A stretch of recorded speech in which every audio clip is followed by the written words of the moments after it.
Good morning, everybody. Please have a seat.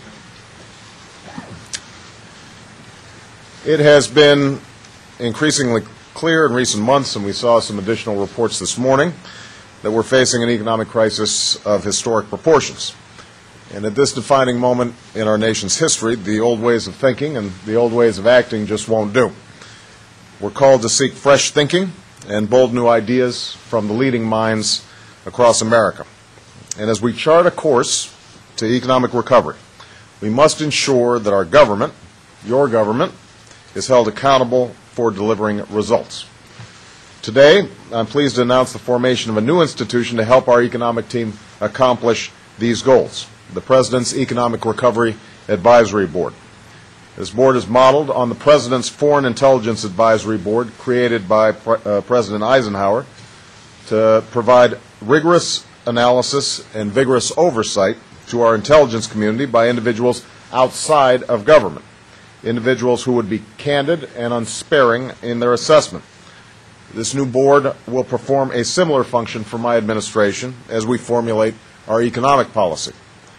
The board will be composed of distinguished individuals from diverse backgrounds outside of government, from business, labor, academia, and other areas, who will bring to bear their wisdom and expertise on the formulation, implementation, and evaluation of my administration's economic recovery plan. The board will report regularly to me, Vice President-elect Biden, and our economic team as we seek to jumpstart economic growth, create jobs, raise wages, address our housing crisis, and stabilize our financial markets. Let me speak to why I think this is necessary. The reality is that sometimes policy making in Washington can become a little bit too ingrown, a little bit too insular. The walls of the echo chamber can sometimes keep out fresh voices and new ways of thinking. You start engaging in groupthink, and those who serve in Washington don't always have a ground-level sense of which programs and policies are working for people and businesses and which aren't. This board will provide that fresh perspective to me and my administration, with an infusion of ideas from across the country and from all sectors of our economy. Input that will be informed by members' first-hand observations of how our efforts are impacting the daily lives of our families. I'm pleased to announce that this board will be chaired by one of the world's foremost economic policy experts, a former chairman of the Federal Reserve and one of my most trusted advisors, Paul Volcker. Paul has been by my side throughout this campaign, providing a deep understanding of the financial markets, extensive experience managing economic crises, and keen insight into the global nature of this particular crisis. Paul has served under both Republicans and Democrats and is held in the highest esteem for his sound and independent judgment. He pulls no punches. He seems to be fairly opinionated. He has a long and distinguished record of service to our nation, and I'm pleased to answer the call to serve once again. I'm also happy to announce that Austin Goolsbee, another one of my key economic advisors, has agreed to serve as staff director and chief economist of the Economic Recovery Advisory Board and to act as the primary liaison between the board and the administration. I also plan to nominate Austin to serve as one of the 3 members of my Council of Economic Advisors. Austin is one of America's most promising economic minds, known for his path-breaking work on tax policy and industrial organization. He's one of the economic thinkers who's most shaped my own thinking on economic matters. He's been a stalwart advisor for me since I ran for the United States Senate. I look forward to continuing our close collaboration in the White House. I plan to announce the remaining members of the Economic Recovery Advisory Board in the coming weeks, and I look forward to their contributions to our urgent work to rebuild the economy and restore prosperity across America. Last point I'd make about the board, I'll announce the particular members in the future, but I just want to be clear that this is going to be designed to make sure that everybody, that businesses across the board, whether it's high-tech or manufacturing, old or new economy, labor, innovative thinkers who may not always subscribe to the conventional wisdom, that they are there to challenge some of our assumptions, to make sure that we are not just doing the same old thing all the time, I can't think of better people than Paul and Austin to help lead that advisory board.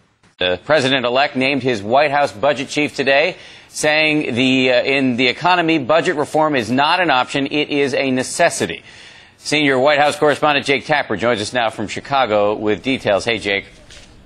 Hey, Dan. Well, that's right. President-elect Obama announced today Peter Orszag, who is the director of the Congressional Budget Office, will be the director of the Office of Management and Budget in his White House. Orszag is respected on Capitol Hill by both Democrats and Republicans, although some Republicans do suspect him of not valuing tax cuts to the degree that they do. So in his speech today, did Obama talk at all about where he wants to cut the budget? What specifically he would cut? The only program that he singled out specifically was one that there was a story about in the newspaper about farmers, multimillionaire farmers getting subsidies that they should not get. It seemed to indicate that he sounded almost like John McCain in some instances, but it seemed to indicate that agriculture might be an area where he's willing to cut. As he continues to put together his cabinet, we're hearing more today about Robert Gates, who is currently the defense secretary. We're now hearing that he may stay on as defense secretary, correct?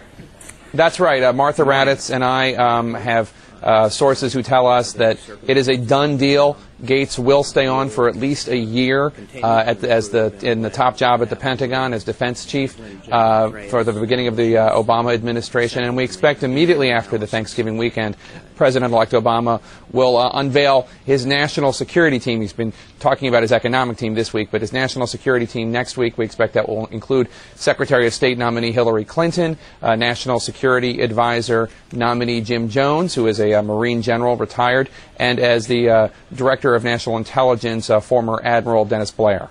Jake Tapper, our senior White House correspondent. Jake, thank you.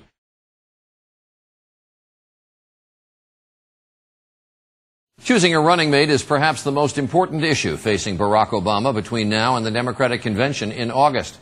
Today, the man Obama picked to lead his search resigned after questions were raised about his personal associations and finances. Our senior political correspondent, Jake Tapper, is in Washington tonight. Jake, good evening.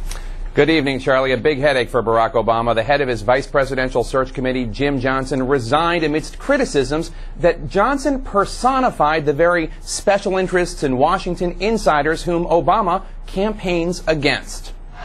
The rhetoric is lofty. The stakes are too high and the challenges are too great to play the same old Washington games with the same old Washington players. But Barack Obama tapped consummate Washington player Jim Johnson, the former CEO of mortgage giant Fannie Mae, to lead his vice presidential search, not knowing of Johnson's ties to Countrywide Financial, a mortgage lender Obama had railed against on the campaign trail. Countrywide Financial was one of the institutions that was pumping up the subprime lending market. Johnson got up to $7 million in special loans for mortgages, some below market averages, through a program for friends of Countrywide CEO Angelo Mazzillo, whom Obama has also criticized. So they get a $19 million bonus while people are at risk of losing their home.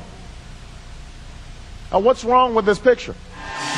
Obama's campaign had criticized Hillary Clinton because her chief strategist had worked for Countrywide. But just yesterday, Obama said Johnson's association with the company was irrelevant. This is a game that can be played. Everybody, who is tangentially related to our campaign, I think, is going to have a whole host of relationships. I would have to hire the vetter to vet the vetters. Republicans said Obama was being hypocritical, and good government groups criticized him as well. He's got to learn that every decision he makes, he's got to do what he was mocking yesterday, and that is he's got to vet the vetters. This afternoon, Obama immediately accepted Johnson's resignation. You've got to be careful as a candidate when you decide that you are going to throw thunderbolts at the normal ways of doing business in Washington or lobbyists, that some of those thunderbolts can boomerang right around and hit you.